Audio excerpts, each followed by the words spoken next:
সে বলছে, আমি পরম্পরাগত পরিবার থেকে এসেছি।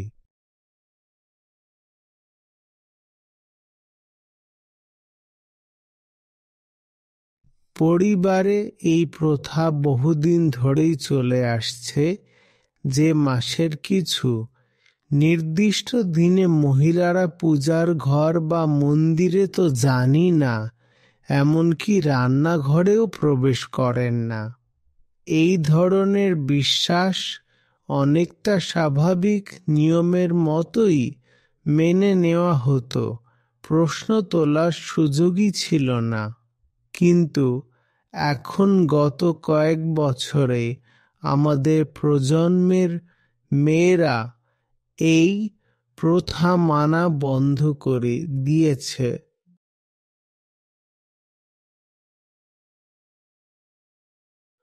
আর ইতিমধ্যেই এই দিকে একজন বেশ পরিচিত নামকরা গুরুজির একটা ভিডিও সামনে এলো, যেখানে উনি নিজের দিক থেকে কোনো বড় বৈজ্ঞানিক কারণ দিয়ে বোঝালেন কেন।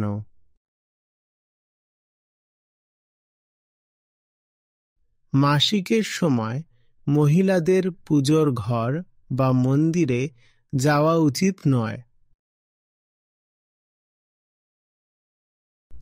বলছেন, যদিও ভিডিওটা ইংরেজিতে ছিল, কিন্তু তার একটা হিন্দি অনুবাদও এসেছে, আর সেটা আমার মা দেখে ফেলেছেন।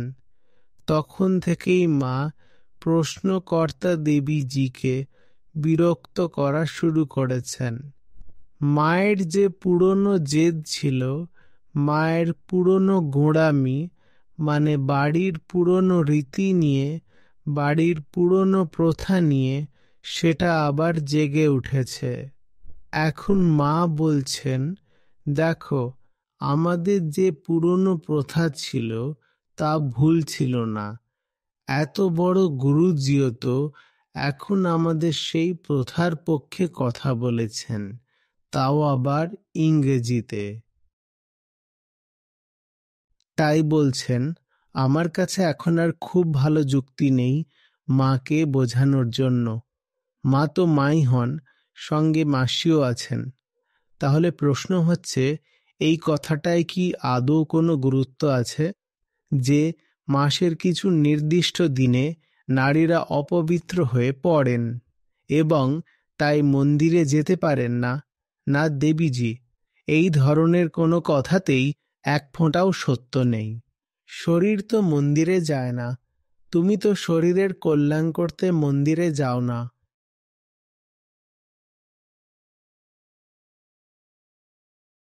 মনে যদি দোষ থাকে তাহলে সেই দোষ মেটাতে তুমি মনের ভেতরে যাও, আর শরীরের দোষ মেটাতে হলে তো হাসপাতালে যাও, তাই না?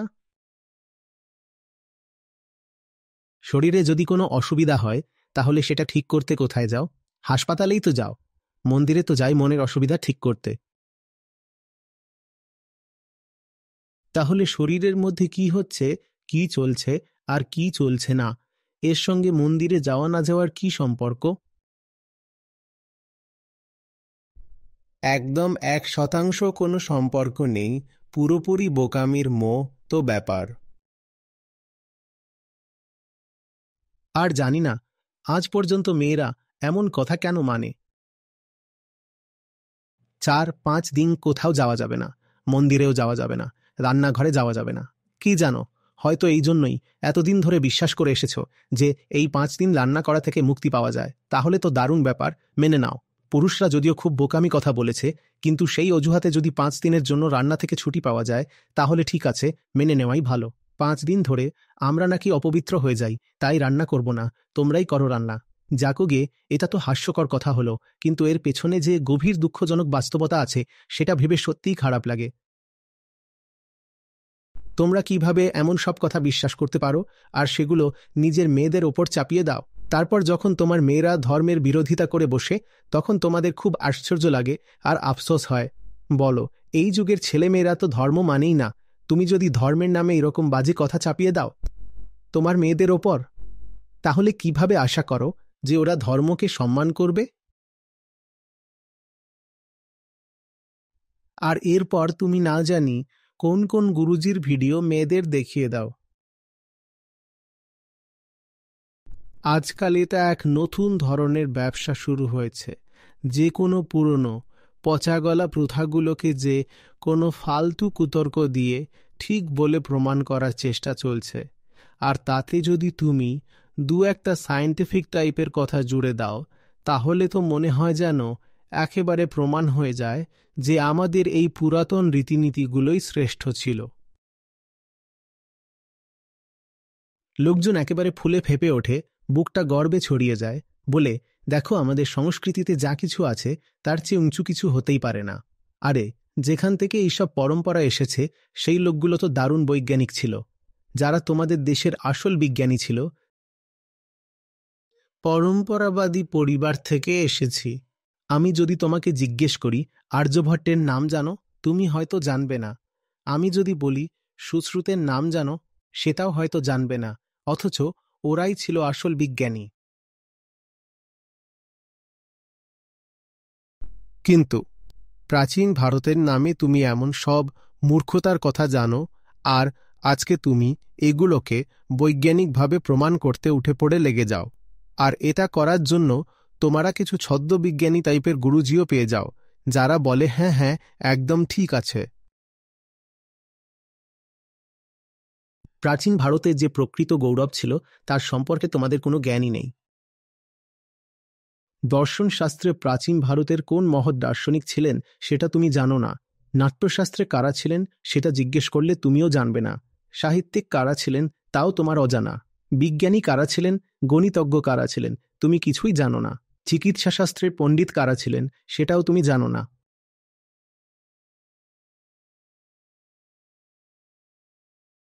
ভারত এই সব ক্ষেত্রেই অনেক অনেক অগ্রগতি করেছিল। বিজ্ঞানেও ভারত একেবারে শিখরে ছিল। আমি সত্যিকারের বিজ্ঞানের কথা বলছি। আমি সেই বিজ্ঞানের কথা বলছি না যেগুলোতে বলে পুরনো ভারতীয়রা কোনো জিনিস ছুঁয়েই তামা থেকে সোনা বানিয়ে দিত। আমি এগুলোর কথা বলছি না। আজকাল এই রকম কথাই শোনা যায় ভারতীয় বিজ্ঞান সম্পর্কে। যেমন কেউ বলবে, এই যে পরমাণু শক্তি আমেরিকা তো এখন আবিষ্কার করেছে, আমাদের দেশে তো 10,000 বছর আগেই ছিল।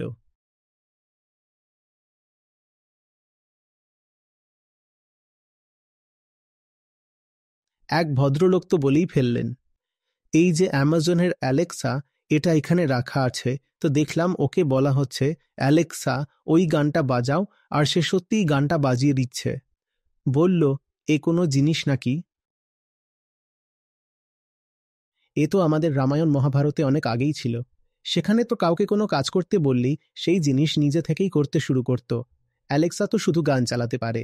আমাদের দেবতারা তো পাথরকে বলতেন, উড়ে দেখাও, পাথর উড়তে শুরু করত।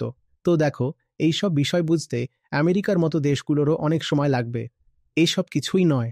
এই তো প্রাচীন ভারতীয় বিজ্ঞানের নাম, যেগুলো এখন বিদেশিরা ধীরে ধীরে বুঝতে পারছে। তুমি এই ধরনেরই মূর্খের মতন কথা বলেই যাচ্ছ, আর প্রকৃত বিজ্ঞানের সঙ্গে তোমার কোনো সম্পর্কই নেই। আসল বিজ্ঞানের ধারণা। আর আমি তোমাকে বলছি, প্রাচীন ভারতের সঙ্গে প্রকৃত বিজ্ঞানের সম্পর্ক ছিল খুবই গভীর। ভারতীয় গণিতবিদেরা যে সব সাফল্য অর্জন করেছিলেন, তুমি পড়লে অবাক হয়ে যাবে। আমার সবচেয়ে বড় দুঃখ এই যে তোমাদের সেই পুরাতন ভারতীয় গণিতবিদদের সম্পর্কে কিছুই জানা নেই। আর তোমাদের জানা নেই বলেই দুনিয়ারও জানা নেই। আমি যখন সপ্তম শ্রেণীতে পড়ি তখন আমাদের শেখানো হয়েছিল Fibonacci series, basic language, beginners all purpose symbolic instruction code, কম্পিউটারের একেবারে প্রাথমিক ভাষা। ওই ভাষার শুরুতেই একটি প্রোগ্রাম ছিল ফাইবোনাকি সিরিজ জেনারেট করা। ফাইবোনাকি সাহেব একজন ইতালিয়ান। আমরা জানতাম না যে এই ফাইবোনাকি সিরিজ আসলে একজন ভারতীয় আবিষ্কার করেছিলেন। এটা শুধু আমরা বলছি না, ফাইবোনাকি নিজেই এই কথা বলেছিলেন। অথচ সেই ভারতীয় গণিতবিদের নাম পর্যন্ত আমরা জানি না। এসবই কালের গর্ভে হারিয়ে গেছে। আমরা খুঁজে বের করার, সম্মান দেওয়ার কোনো চেষ্টা পর্যন্ত করি না।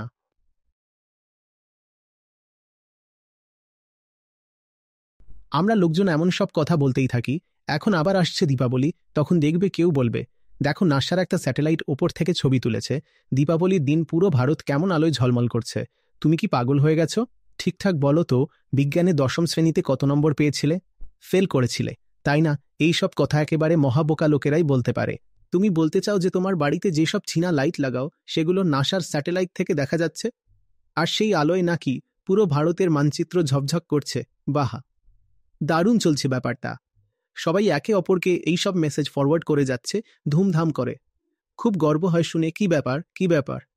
আর যখনই কিছু প্রমাণ করতে হয় তখন নাসাকে টেনে আনতেই হবে। কোনোদিন নাসা তোমাদের বিরুদ্ধে মামলা না করে বসে দেখো, কিন্তু করবে কাদের কাদের বিরুদ্ধে। এখানে তো প্রতিটা পাড়ায় এই একই নাটক চলছে। কিছু প্রমাণ করতে হলেই নাসা বলেছে, বলো। যেটা তোমার আসল হীরা সেটা সম্পর্কে তোমার কিছুই জানা নেই। ভারত পদার্থবিদ্যায় কতটা অগ্রগামী ছিল তা জানো কি? আর আমি এটা কোনো কল্পনা করে বলছি না। আমি যা বলেছি সেটা কোনো গুজব বা শোনা কথা নয়। ডকুমেন্ট আছে, গ্রন্থ আছে। আমি কোনো ট্র্যাডিশনের দৃষ্টিকোণ থেকে বলছি না যে এই তো সাহেব, আমাদের ওই ফলানা ট্র্যাডিশনে বলা হয়েছে যে আমি এই ভাষায় কথা বলছি না। বইগুলো তো উপস্থিতি আছে, পড়ো সেগুলোকে। আর সেই বইগুলো এমন কোথাও লুকানো নেই যে শুধুই কোনো বিশেষ গুরুজির গোপন ঘরে পাওয়া যাবে। লাইব্রেরিগুলোতে রাখা আছে এই বইগুলো। ভারতীয় বিজ্ঞান নিঃসন্দেহে অনেক উন্নত ছিল, কিন্তু সেটা সেই ধরনের না যেগুলো তোমরা গুজব হিসেবে ছড়াও। তোমরা যে গুজব ছড়াও সেগুলো পুরোপুরি অবৈজ্ঞানিক।